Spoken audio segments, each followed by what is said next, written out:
Buenas noches. En este momento vamos a hablar de la combinación de funciones, sus operaciones, su composición y sus transformaciones. Entonces, los métodos de combinación de funciones permiten crear nuevas funciones a partir de dos funciones dadas, f de x y g de x.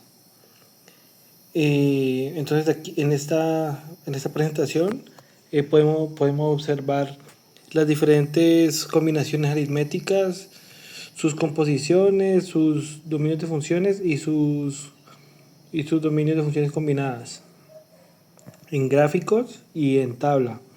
En la tabla podemos observar que, por ejemplo, si dado f más g, el dominio de f sería la intersección de dominio de g. Por ejemplo, el f por g sería el dominio de f en intersección de dominio de g.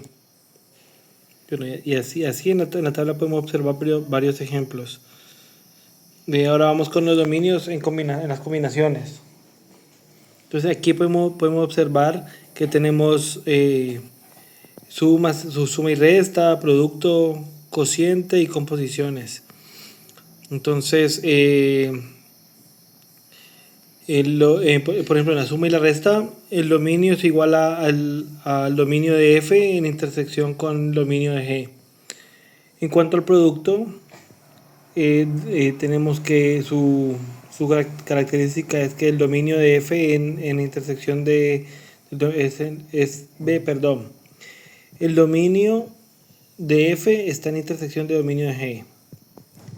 En cuanto al cociente, que que sería una división, tenemos que el dominio de f en intersección de dominio está en intersección de dominio de g. Y en la composición tenemos que el dominio es igual a x en dominio de g y g de x está en dominio de f. Ahora vamos con las funciones de potencia y polinomiales. Entonces, las funciones de potencia se manejan pues las tres principales, que son la cuadrática, la cúbica y la raíz cuadrada.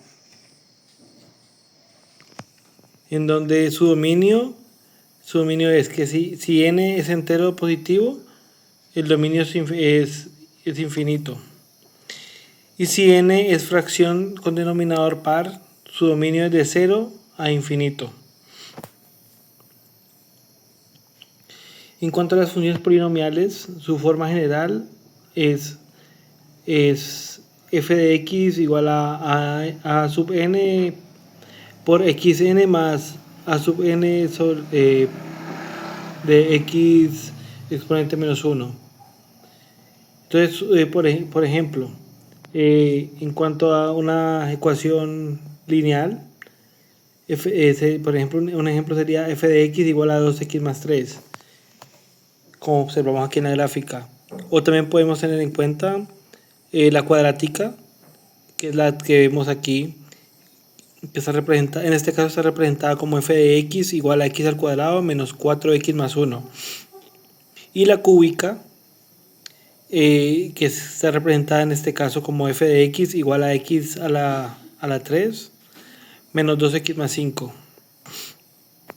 Entonces, estas que vemos aquí son ejemplos de las funciones polinomiales. Ahora, ¿qué es una función racional? Una función racional es todas aquellas que se pueden expresar como el cociente de dos polinomios. Entonces, ¿esto qué es? Una función con fraccionarios, digámoslo así, en resumidas cuentas. Y gráficamente se representa con asíntotas e intersecciones. O sea, es exactamente, se representa igual que lo hemos visto antes en las funciones, pero este tiene asíntotas y intersecciones intersecciones, ¿ya? Entonces, bueno, continuemos. Entonces aquí ya vamos a ver cómo se componen las funciones. Entonces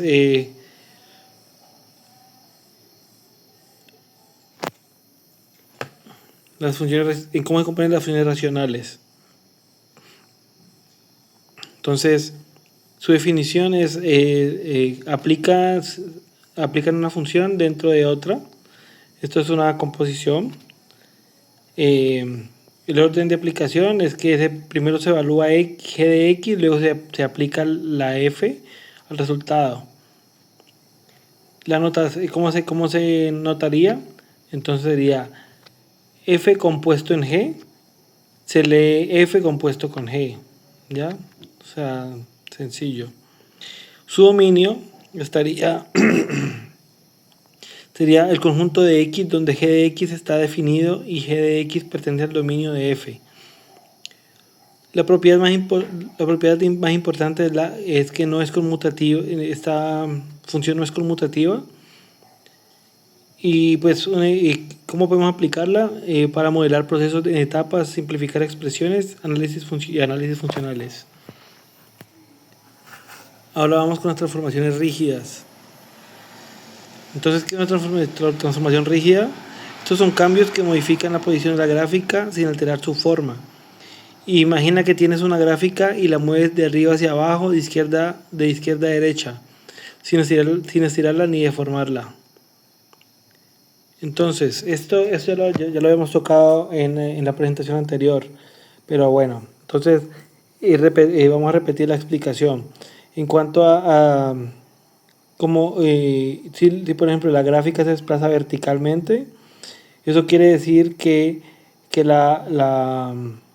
las C unidades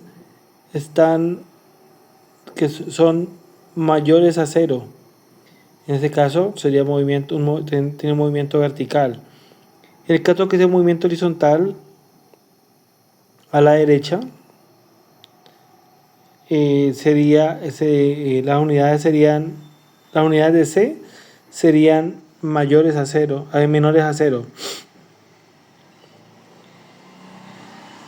Y en cuanto a reflexión en el eje Y, en el eje X, se comportaría, su comportamiento diría que invierte la gráfica verticalmente como un espejo. Y en cuanto a la reflexión en eje Y, es que invierte la gráfica horizontalmente como un espejo también. Bueno, la diferencia es que en el X invierte verticalmente y en el Y horizontalmente. Esa es la única diferencia que hay entre esas dos.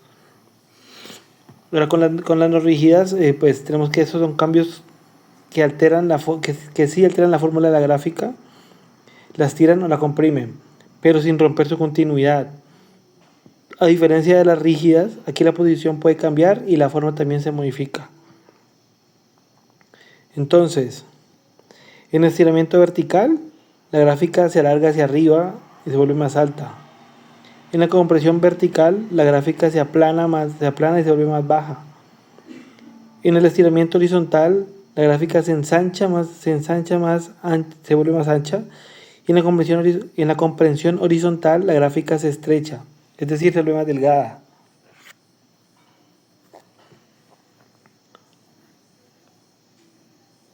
En cuanto a la composición de las funciones, tengamos en cuenta que si f y g son pares, entonces f de g de x es par. Y si ambas son impares, la composición también es impar. Si una es par y la otra impar, la composición no tiene simetría. Entonces, por ejemplo, si es par, tiene espejo en Y. Y si es impar, tiene espejo en X, es decir, en origen. Y si tiene una combinación, es porque sigue las reglas anteriores.